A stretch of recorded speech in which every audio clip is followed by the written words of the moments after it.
네, 좀 새롭게 좀 다가옵니다.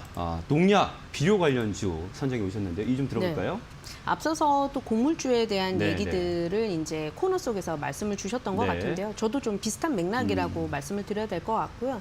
어쨌든 지금 시장에서는요, 원자재 시장 쪽으로 또 유동성이 많이 유입이 되고 있는 것 같다는 생각이 듭니다. 네. 곡물 가격도 그렇고요. 뭐 철광석 가격이라든지 네. 금속 가격들이 계속해서 맞아요. 연말부터 우상향을- 계속 올랐어요. 네, 네. 그런 움직임들을 보여주고 있고요. 왜 그랬는지에 대한 또 이유를 한번 생각을 해보면 어쨌든 지난 2022년 같은 경우에는 전 글로벌적으로 이상 기후로 인해서 몸살을 앓았고요. 그것 맞아요. 때문에 이제 네. 작황 상황이 그다지 좋지 못했던 부분들이 있습니다. 그리고 중국 같은 경우에는 어떻게 보면 이제 최대 수요국이라고 볼 수 있는데 중국에서 돼지 사육 두수가 이제 회복이 됐어요. 네. 코로나로 인해서 다소 이제 줄어들었던 사육 두수가 또다시 이제 회복이 되면서 이 돼지들의 사료 가격이라든지 이런 것들이 계속 천정부지로 뛰어 네. 올라가고 있는 그런 상황이 되겠고요. 대두 가격이라든지 원당 가격이라든지 소매 가격들 계속해서 주요 곡물 가격이 크게 올라가고 있는데 네. 이게 떨어질 만한 어떤 이유를 찾기가 지금은 쉽지 않은 그런 상황이기 때문에 네. 결국에는 이제 곡물 가격도 상승하면서 식품주들도 가격을 올리는 식품 가격에 어떤 가공품들의 가격을 올리는 그런 현상 그리고 이제 농약과 비료의 어떤 그런 수요 확대에 따른 그런 부분들로 인한 주가 상승도 좀 기대해 볼 수 있지 않을까라는 의견입니다. 어제 뭐 대두라든지 소맥 같은 경우는 살짝 하락하는 그런 양상을 보였는데 이쪽 섹터의 흐름은 또 어떻게 바라보십니까? 네, 일단 지금 농약하고 비료 관련주라고 제가 말씀을 드렸는데요. 네.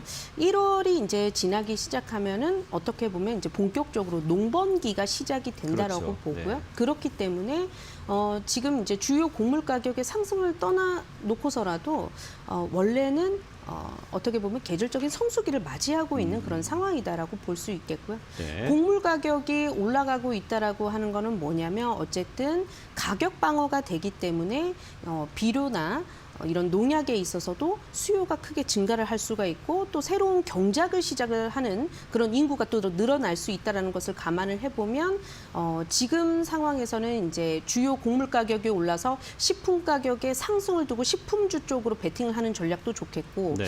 내가 식품주에 뛰어들기에는 뭔가 좀 우리가 이제 보통 우리 잘 알려져 있는 식품주들 롯데제과라든지 이런 기업들 보면 주가가 상당히 무겁기 때문에 네. 나는 조금 더 가벼운 종목 쪽으로의 트레이딩을 원하시는 그런 분들은 상대적으로 덜 올라온 이런 이제 농약, 비료 관련주들 아마 이제 관심을 가져보시면 좋으실 것 같고요. 이제 막 올라오기 시작했다라고 말씀을 드려야 될 것 같습니다. 네. 자, 그러면 가장 이 중에서 선호하시는 종목 좀 궁금한데요. 네, 경농 말씀드려보도록 경농이요. 할게요. 네. 경농 같은 경우에는 이제 농약, 비료 역시나 이제 만들고 있는 회사고요. 그리고 최근에 이 회사의 이름이 어디서 언급이 되고 있냐면요. 스마트팜과 관련한 그런 뉴스에 보도에 언급이 되고 있는 그런 회사입니다. 네.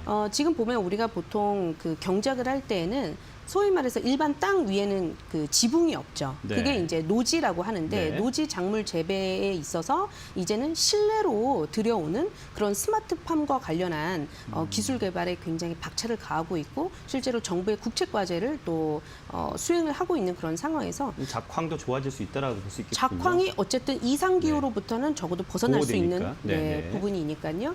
그런 부분들 우려가 없는 그런 상황이면서 정부가 21년에서 27년까지 총 한 3,800여 원의 연구 개발에 자금을 지원을 하겠다라는 계획을 밝혔기 때문에 아마 앞으로 스마트팜과 관련해서 많이 좀 언급이 될 수 있는 그런 회사지 않을까라고 생각이 듭니다. 그래서 저는 선정을 해봤습니다. 자, 가격 전략이 중요할 네. 텐데요.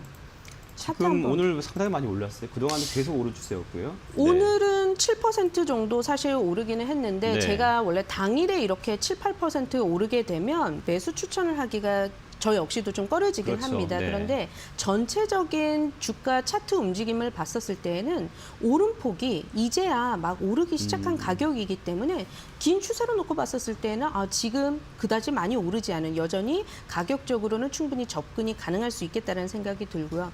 특히나 경농 같은 경우에는 11,000원권 부분이죠. 이 가격권에서 이중 바닥을 형성을 하면서 이제야 막 장기 이평선에 도달이 된 상황이기 때문에 오늘 시장에서 또 거래량이 좀 다소 동반이 되면서 상승을 한 움직임 굉장히 좀 긍정적이라고 볼 수 있겠습니다. 네.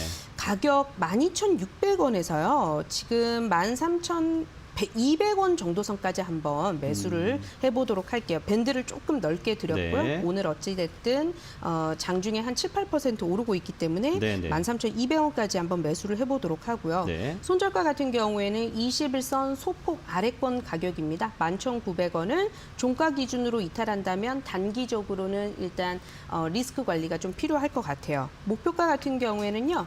16,000원으로 설정해 보도록 하겠습니다. 16,000원 정도 선까지 가면 일단 한 차례 저항이 올 수 있기 때문에 뭔가 트레이딩 관점에서 접근을 해본다라고 했었을 때 16,000원까지 보는 것이 일단 단기간에 좀 성과를 가성비 있게 끌어낼 수 있지 않을까라고 생각이 듭니다. 네. 자, 경농 지금 8.16% 상승하면서 13,250원 선에 거래가 되고 있습니다. 하지만 길게 봤을 때는 이제 오르는 추세라고 보기 때문에 지켜볼 만하고요. 매수가 밴드 안에 있다고 볼 수가 있고 손절가는 11,900원 그리고 목표가는 16,000원 제시해 주셨습니다. 자, 오늘 테마 이슈 코스파트너스의 김남프 대표와 함께했습니다. 고맙습니다. 네, 감사합니다.